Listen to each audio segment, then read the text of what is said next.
happened in the music industry before, right? We've never had these insights. So if we look at an artist, Jay-Z's new artist, his name is J. Cole. His first album, he sold 630,000 records. When I went to Rock Nation, I said, well, how many of those people could you reach if you pressed a button? They say, well, maybe about 30,000. That's not even 5%, right? It's not even 5%. So I say, well, how do you reach the 630,000 people who've already bought the album when he wants to put out a new album?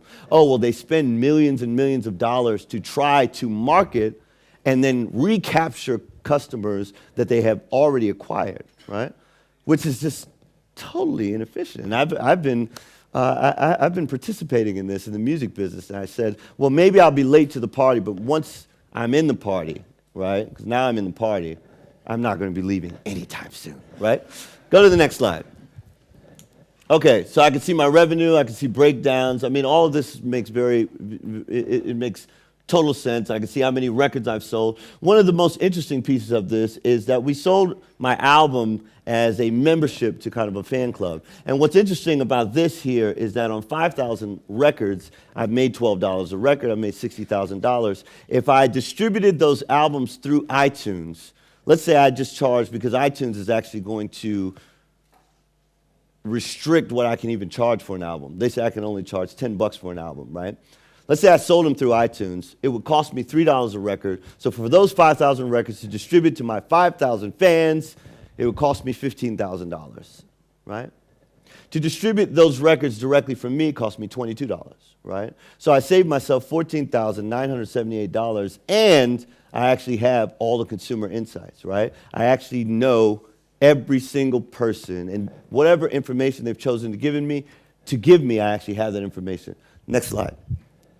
All right, so I can see who my people are. If I want to email Azlihan, if I want to text her, call her, if I want to see what she's been up to, I can see on Instagram and Twitter what she's into, other music she's listening to.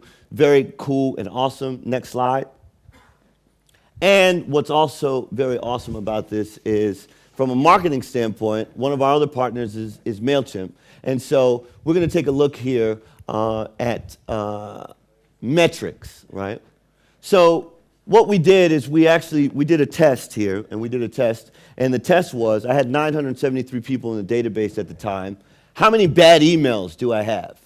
How many bad emails do I have? Most entertainment mailing lists, right, they have about 50% bad emails, right? Because people are signing up, oh, I'll sign up to get a free download, right? Oh, I put my email in, I get a free download. Because these people actually transacted with me, I have 0 bad emails. When I send an email, I get a 100% delivery rate, right? Go to the next slide. The number of people who actually open my email, because it's from me, 84%. The industry average, 25%. The number of people who actually click my offer, 63%. The industry average, 3.5%, right? So what we're doing on a very small scale is actually turning the music industry on its head. How quickly does it take? How fast can you get to $1 million with this system? Well, if you have 10,000 fans around the world who are willing to transact with you at $100, you're at $1 million in revenue, right?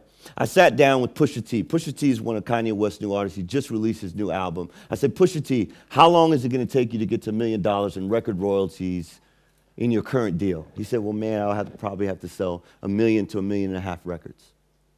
Well, I told him, well, with my system,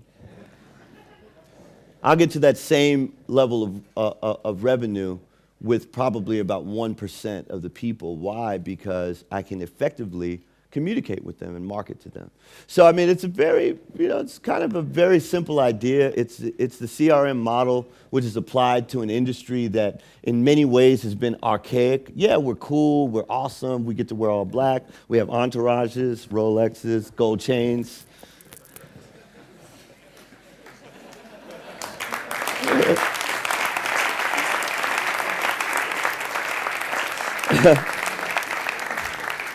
But in many ways, we're kind of behind the 8 ball when it comes to using technology to make our business more efficient. And so, in closing, a lot of folks say, "Well, Ryan, yeah, this has turned your business around. It's cool, it's awesome, it's great for you, but what is this? Is this a real business model?"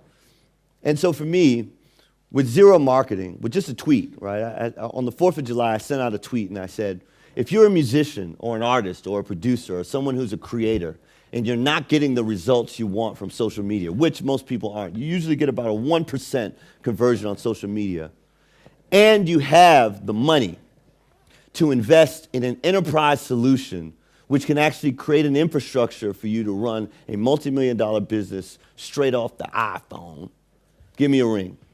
And so we actually had a lot of independent artists actually filled out a questionnaire which said, hey, this is what I'd like to do, this is what I love doing, this is what I've tried YouTube, Facebook, Instagram, Twitter. None of these things are working for me.